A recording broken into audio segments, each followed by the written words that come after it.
Welcome. In this video, I will show you how to resolve accidental sensors dropout issue on Garmin Edge 540.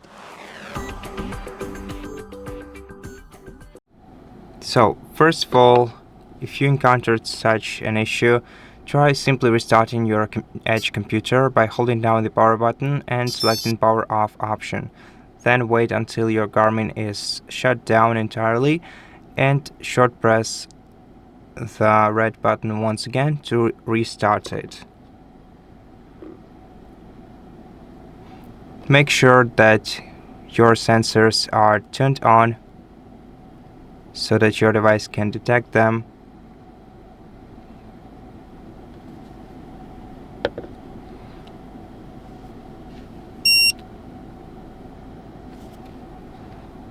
Scroll up to the control center, press Options key, and if you want to refresh your sensors connections, you're gonna have to navigate to this icon and press Options key to refresh the connections.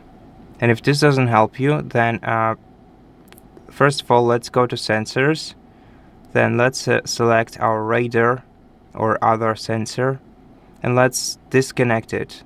So let's navigate down to Remove and select this option. And now let's try to repair it. Now what we can do in case this issue reappears is that we can simply reset all settings to default.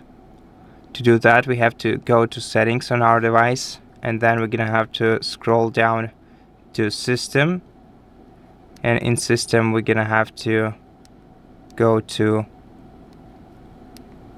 Device Reset, and then we're gonna have to select Reset Default Settings, so this option at the very bottom.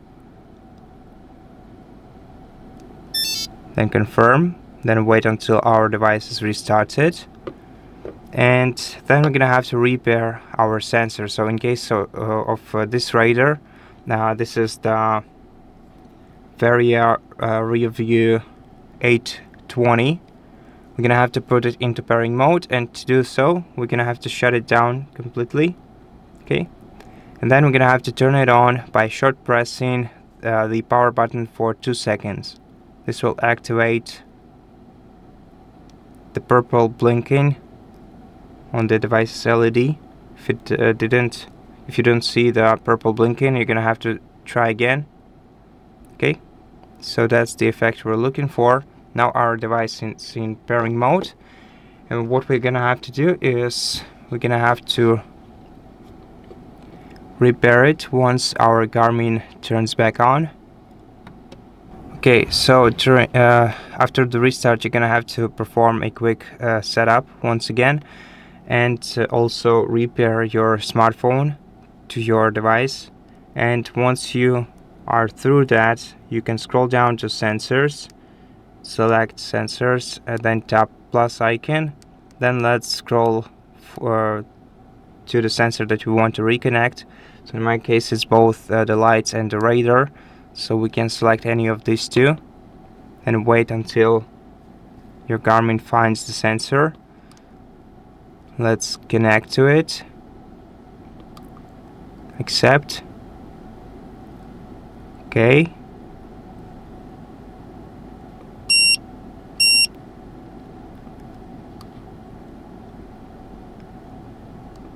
Okay.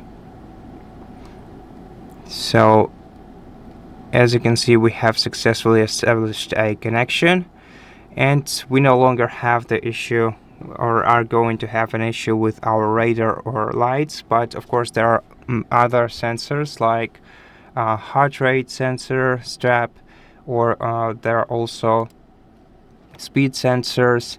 So in case you have issues, for example, with your chest strap, you should wash it, preferably with electrode gel, and basically clean the sensor and then try to repair it. And in case of other sensors like speed and cadence, simply try to repair them like we did it with the radar. previously. And this eventually should resolve your issue. And then just make sure to turn on your sensors before you try to reconnect with them, because of course they will be automatically disconnected from your computer when they are disabled. And that's pretty much it for this video, except for maybe keeping your device updated. Yeah, so this is one very important part that I almost skipped. Make sure to keep your device up to date. To update your device straight from here, you're gonna have to go to settings. You're gonna have to make sure that your device is connected with your smartphone.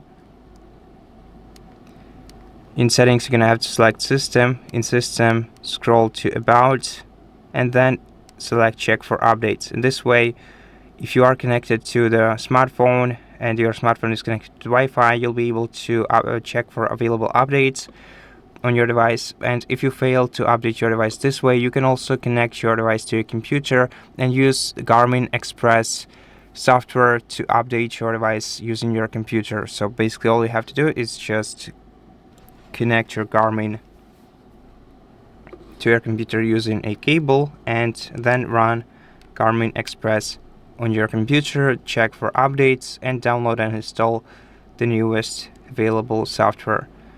And that's it. Thank you for watching this video. If it helped you, please consider subscribing to our channel, leave us a like and a comment below, and I'll see you in the next one.